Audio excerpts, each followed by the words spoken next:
Un peu de légèreté à présent avec les créatifs du collectif Majestar. Ils sont chrétiens convaincus, ils peignent ou font de la musique et ils ont décidé de s'exposer sans prosélytisme. Nous sommes allés à leur rencontre à Montpellier où ils ont convergé le temps d'une soirée.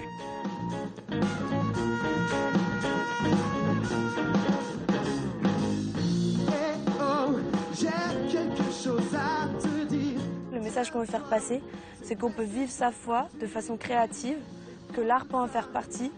Alors ce soir, au programme de la Majestar Party numéro 3, une expo tout d'abord avec des live paintings faits sur place et un concert avec 4 artistes venus de régions différentes.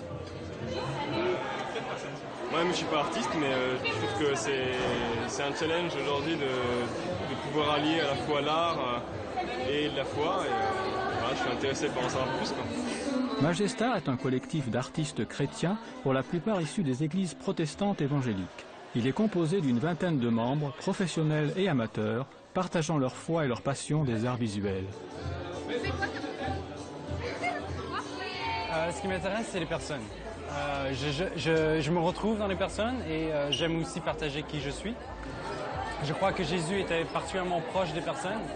Quand il était sur Terre, il parlait en paraboles. Et les paraboles, à mes yeux, c'est l'art le plus proche des films. Si Jésus était sur Terre aujourd'hui, à mon avis, il ferait des films. Présent sur Internet avec un portail dédié aux artistes chrétiens, Majestar investit aussi la scène réelle avec des manifestations dont la plus importante, la Majestar Party, a connu sa 3e édition à Montpellier le 22 septembre dernier. Je pense que c'est bon en tout cas de créer, parce que ça renouvelle un petit peu notre foi, et souvent on est pris un petit peu par des traditions, et je pense que la créativité amène un petit peu une fraîcheur à notre foi. Alors le thème de la soirée, c'est un petit peu la destinée. Est-ce qu'on peut choisir qui on veut être, qui on décide d'être? Est-ce que si Dieu existe, est-ce qu'il aurait un plan, est-ce qu'il aurait un mode d'emploi pour cette vie? Comme le thème c'est le destin, on va voir apparaître le mot destin.